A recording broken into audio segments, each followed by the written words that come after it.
Meus irmãos queridos, a graça e a paz do Senhor Jesus estejam com todos vós. Louvado seja o Senhor Jesus.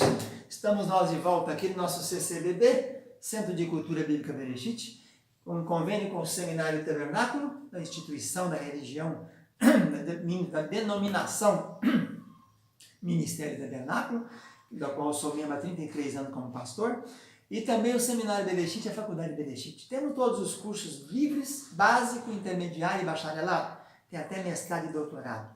Estamos aqui ministrando essas aulas de teologia do curso básico. Nós estamos no 4º livro e a matéria é Introdução Bíblica 4.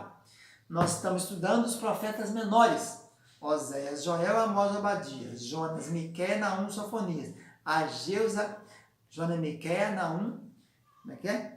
Jonas, Miqueias, Naum, Abacuque, Sofonias, Ageu, Zacarias, Malaquias. São os 12, né? Já estudamos a introdução, estudamos Oséias e Joel. Na aula passada eu fui interrompido pela campainha que vocês viram aí batendo, né? Meu presidente estava chegando por aqui. E eu vou continuar concluindo esse finalzinho do mês do Joel. Eu estava explicando, né, sobre o bicho que sumiu. Porque fala 4 aqui, apresenta 4 no capítulo, versículo 1. Capítulo 1, versículo 4, apresenta 4 bichos que soltou. E no capítulo 2, versículo 20 e pouco, 25, cadê? Restituir-vos-eis os anos que foram comidos. E aí não apresenta aqui o devorador na restituição. Solta 4, só prende 3. Um ficou livre, que é o devorador. Aí Deus me deu essa direção do devorador, é lá em Malaquias, né? Por vossa causa eu repreenderei o devorador. Então o bicho que sumiu seria esse, o devorador. E o devorador só é preso com dízimo e oferta. Oração forte não repreende devorador, jejum não repreende devorador, só o dízimo e oferta repreende devorador. Essa então era a revelação lá, concluindo o livro de Joel.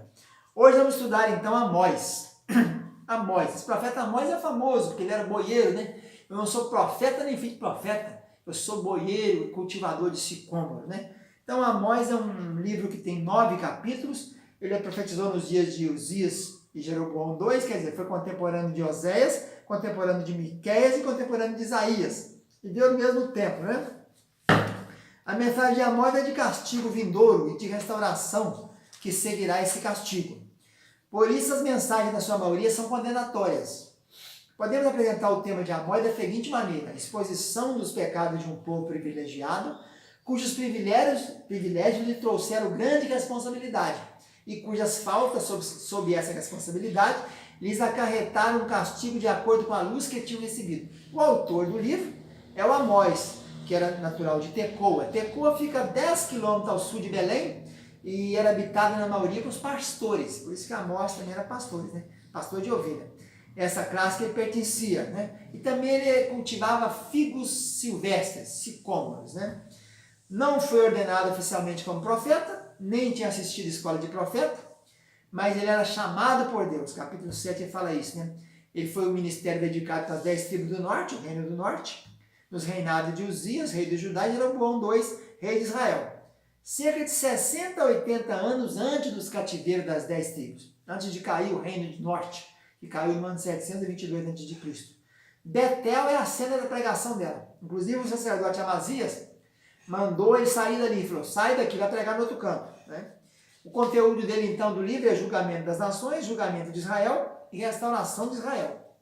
Então, tem muitos termos assim na primeira parte, capítulo 1 e 2. Por 3 transgressões e por 4. Por 3, e por 4. Então, o resumo desses primeiros capítulos de Amós é o seguinte: o pecado da Síria era crueldade, capítulo 1, né? O da Filístia era tráfico de escravos.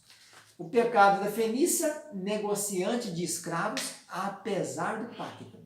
O de Edom, irreconciliabilidade determinativa e vingança. Eles eram vingativos. O pecado de Amon, crueldade baseada na cobiça. O pecado de Moabe, ódio com violência e vingança. O pecado de Judá, as leis de Jeová desprezadas. O pecado de Israel, corrupção e opressão. Então, nós temos alguns discursos no capítulo, na parte seguinte do livro, na segunda etapa do livro, que vai do capítulo 3 até o capítulo 6. Tem 3 discursos e 5 visões. Os 3 discursos começam assim sempre com ouvi isto, ouvi isto. O primeiro discurso é o tema da ingratidão, o segundo discurso, tema da opressão, e o terceiro do julgamento que está para acontecer. As 5 visões de Amós: visão dos gafanhotos, que era símbolo dos assírios chegando, saqueando; a visão do fogo do abismo, referia provavelmente às águas que se secariam, haveria uma seca vindoura. Depois a visão do prumo, que é um sinal do julgamento, com as leis do julgamento, né? A base, o parâmetro do julgamento. Depois a visão do cesto com as frutas de verão, que é o símbolo da maturidade de Israel. E por fim a visão do Senhor sobre o altar, fere os capitéis, né? Então tá aí. Depois nós temos a última parte do livro de Amós, que é a restauração de Israel, do capítulo 9 até o final. Então a palavra-chave desse livro é castigo. A mensagem é o pecado da nação implica. O pecado da nação implica no julgamento da nação. O autor diz que era carregador de sicômoros e era pastor em Tecoa. Foi no tempo que ele profetizou, foi no tempo de Uzias e Jeroboão II. Algumas ilustrações que a gente encontra aqui, algumas metáforas fortes, né? No capítulo 2, a fadiga da misericórdia de Deus para com os pecadores, comparada a um carro sobrecarregado. Depois, no capítulo 3, versículo 8, tem a metáfora da pressão do dever do profeta, comparada com o rugir do leão. Depois tem o capítulo 3:12, o escape difícil do remanescente de Israel, comparado ao pastor que livra da boca do leão 2 pernas e uma ponta de uma orelha. Depois tem uma metáfora do capítulo 8, a escassez da palavra de Deus, comparada com um homem natural. Amós, como profeta, em muitos sentidos, foi comparado com Cristo. Você quer ver? Em sua ocupação ele era um trabalhador. Em sua humildade reconheceu sua origem humilde. Em seu método de ensino por meio de ilustrações. Jesus usava as parábolas, né? Ao afirmar sua inspiração divina, assim diz o Senhor, ocorre 40 vezes sua profecia, né? Ele mostra que foi o Senhor que revelou ele. Ao ser acusado de traição, na pressão do dever que estava sobre ele, ao denunciar o egoísmo dos ricos. Nesses quesitos ele se compara ao seu ministério com o ministério de Jesus. O profeta, ele então morava em Tecoa, já vimos aí que ela ficava perto de Jerusalém, 9 km de Belém, né? Ele era cultivador de sicômoros, e não era sacerdote como era Jeremias, nem Isaías, né? Isaías era da corte, Jeremias é profeta. E o tempo que ele profetizou foi 2 anos antes do terremoto, em Betel, o ministério dele foi em Betel. Esse terremoto ficou famoso, né? Terremoto nos dias de Uzias. 2 anos antes ele profetizou. Veja bem que lá em Zacarias 14, esse terremoto, mesmo depois, quase 300 anos depois, ele foi citado por Zacarias, como acontecimento que ninguém esqueceu. Então, um obreiro modelo também nós encontramos aqui nesse livro de Amós, porque ele era humilde, né? E tinha sua ocupação também, sua sabedoria, sua habilidade, sua fidelidade, sua constância, sua mensagem. Então, essa então é a tônica e o resumo, né, desse livro de Amós. Lembrando sempre de Amós a visão do prumo, aquele objeto que usa assim na vertical, né? O nível é na horizontal, o prumo na vertical. E lembrando também de Amós que ele sempre disse que ele não era profeta nem filho de profeta.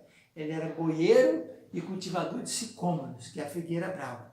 Então essa é a mensagem de Amós, ele profetizou nos dias de Uzias e também nos dias do rei Jeroboão II, que era da tribo do norte. Vamos ficando por aqui com o resumo do livro do profeta menor chamado Amós. Fica na paz, tchau, tchau.